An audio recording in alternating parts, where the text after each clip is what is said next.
बिस्मिल्लाहिर्रहमानिर्रहीम। हादसों से भरी ज़िंदगी में फिर एक खौफनाक सच्ची कहानी के साथ हाजिर हूँ, मगर वीडियो एंड तक देखें ताकि आप ज़िंदगी को समझ सकें।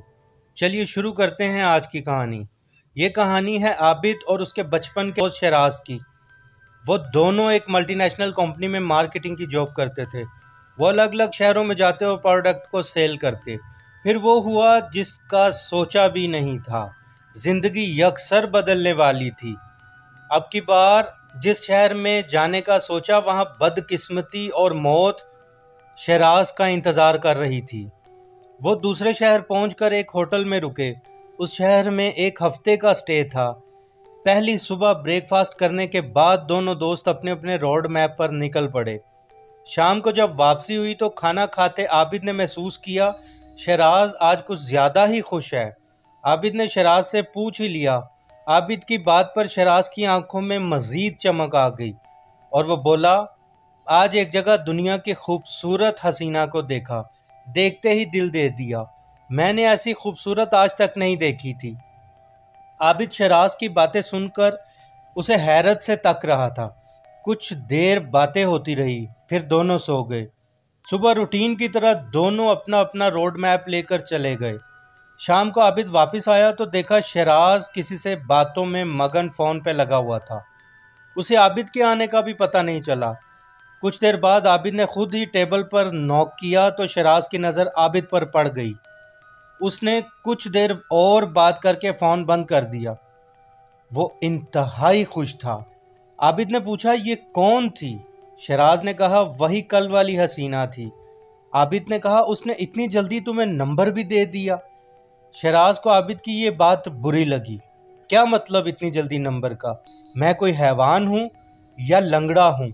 आबिद ने बड़े प्यार से कहा, शराज, हम पराए शहर में हैं। हम और एक दो दिन में वापस चले जाएंगे। आबिद की ये बात पर शराज ने फौरन कहा, हम नहीं मेरे दोस्त, सिर्फ तुम वापस जा रहे हो, क्योंकि उस हसीना से मेरी बात हो गई है। हम पहले शादी करेंगे और उसके बाद कुछ दिनों तक मैं यहाँ से वापस आ जाऊँगा उसे साथ लेकर।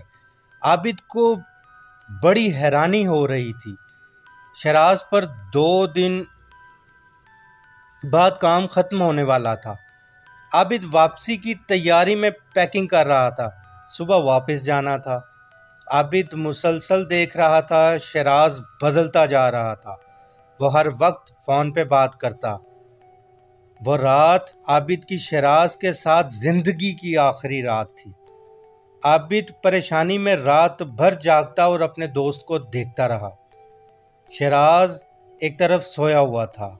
आबिद ने चोरी टेबल से उसका फ़ोन उठाया और वो अननोन नंबर निकालकर डायरी पर लिख लिया। आबिद को शराज की बड़ी फिक्र थी। वो पहली बार अकेला छोड़कर वापस जा रहा था।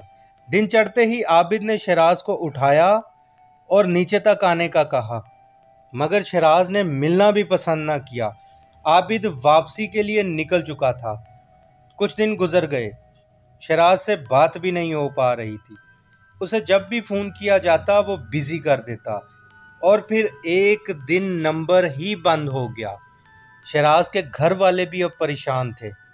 आबिद ने वही नंबर ट्राई किया जो डायरी पे उतारा था।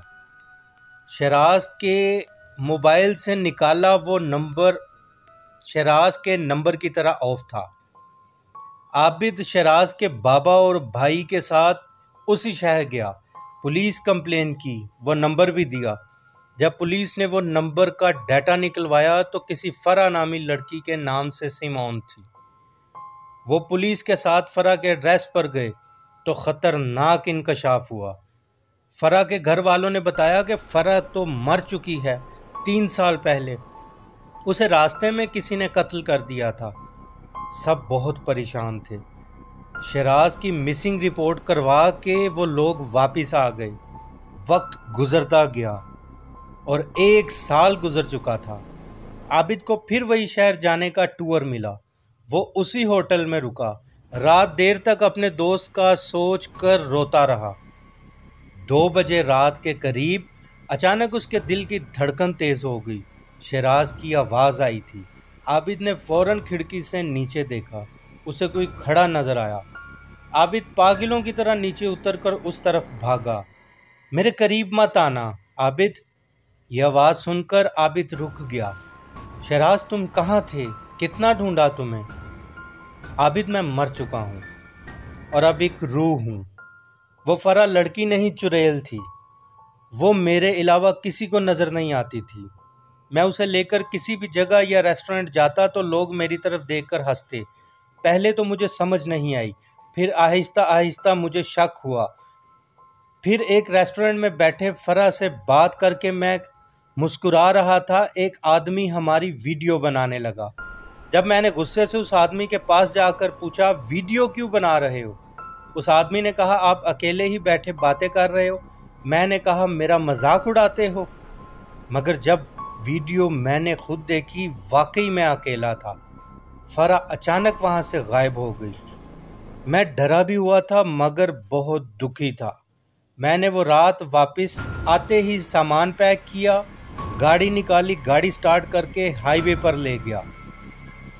अचानक हाईवे पर जाने फरा कहाँ से आ गई और मुझसे कहा तुम अब मेरी मोहब्बत हो, तुम्हें मेरे साथ जाना होगा। गाड़ी का स्टीयरिंग खुद ही नदी की तरफ हो गया और करीब बहती नदी में गाड़ी डूब गई। मेरी लाश उसी गाड़ी में अब भी नदी में मौजूद है। उसे निकाल कर दफन कर दो, मेरी रूह को चैन आ जाएगा। और फिर रोने की आवाज़ें आने लगीं और शहराज गायब हो गया। आबिद सकते की हालत में खड़ा था। शहराज के घर इत्तला की गई।